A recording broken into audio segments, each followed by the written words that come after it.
नमस्कार सर, स्वागत है आपका यूएसआरबी न्यूज में। सबसे पहला प्रश्न आपसे पूछना चाहता हूं, एमआरएनए वैक्सीन का सक्सेसफुल परसेंटेज कितना है? इसकी एफिकेसी 90% से ज्यादा है। सरकार ने कहा था 50% से ज्यादा जिसकी एफिकेसी होगी वो वैक्सीन को पास कर देगी। एमआरएनए स्वदेशी वैक्सीन का इंसानों पर ट्रायल कब समाप्त माना जाएगा? सैंपल साइज के अनुसार मैं ये प्रश्न पूछ रहा हूँ। और कब भारत ये में भी सक्सेसफुल माना जाएगा?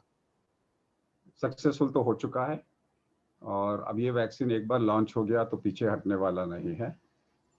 एमआरएनए स्वदेशी वैक्सीन के अलावा विदेशी वैक्सीन भी भारत में ह्यूमन ट्रायल पर है?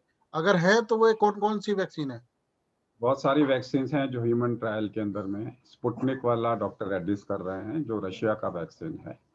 उसके अलावा हमारे यहाँ पे एक नेजल वैक्सीन के ऊपर में सीरम इंस्टीट्यूट काम कर रहा है। बायो ई वाले जो हैं सारे वैक्सीन कोलाब्रेशन के अंदर में हैं उसके साथ में, और जो ऑक्सफोर्ड वाला वैक्सीन है वो भी कोलाब्रेशन के साथ में भारत के अंदर में ट्रायल हो रहा है। एमआरएनए वैक्सीन का क्या 100% रिजल्ट हो सकता है? देखो 100% तो रिजल्ट तो किसी का होता ही नहीं है। 100% तो आप दे भी नहीं सकते क्योंकि कम से कम एलर्जी वाले को आप दे नहीं सकते, जिसको रिएक्शंस हैं उसको दे नहीं सकते। बट हाँ, जिसको मिलेगा उसमें 95% चांसेस हैं कि उसकी एंटीबॉडीज बनेंगी, और वो एंटीबॉडीज कम से कम ये दर्शा रही हैं कि अगर आपको दोबारा इन्फेक्शन हुआ तो सीरियस नहीं होगा।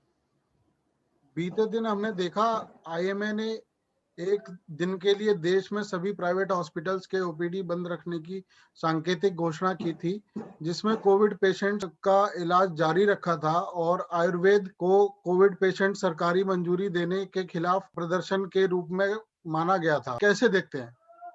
आई थिंक इसके जो स्पोक्समैन है वो आईएमए के स्पोक्समैन है, वो ही इसके बारे में डिटेल में बता सकेंगे। आईएमए का स्टैंड बड़ा क्लियर है कि सर्जरी, मॉडर्न मेडिसिन की सर्जरी मॉडर्न मेडिसिन के डॉक्टर्स ही करेंगे।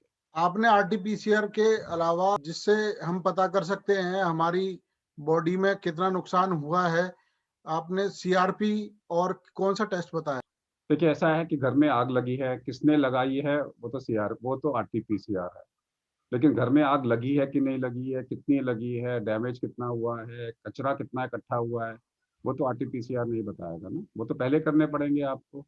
तो साइमल्टेनियसली आपको ये भी तो देखना है ना, आप क्यों वेट कर रहे हो कि चोर पकड़ा गया कि नहीं गया। पहले ये तो देखो घर में आग लगी है कि नहीं लगी, कितनी लगी है, कौन कौन से कमरों में लगी है, कौन कौन से घर के हिस्से में लगी है, उसे कैसे रोकूं, आग बुझी कि नहीं बुझी, आग अभी भी चल रही है कि नहीं चल रही है। अगर आप ऐसा नहीं करेंगे तो जब तक रिपोर्ट आएगी तब तक तो आपका घर जल जाएगा। तो उसका वो एक कौन टेस्ट कौन से सीआरपी टेस्ट है, हैं? बहुत सारे टेस्ट है, बट प्रिडोमिनेटली पब्लिक के लिए अभी सीआरपी है। पहले सीआरपी कराओ, उसके बाद आरटीपीसीआर।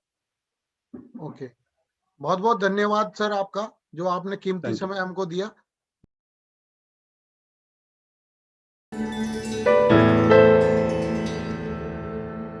दोस्तों, कृपा करके इस वीडियो को लाइक कीजिए, सब्सक्राइब कीजिए और शेयर कीजिए।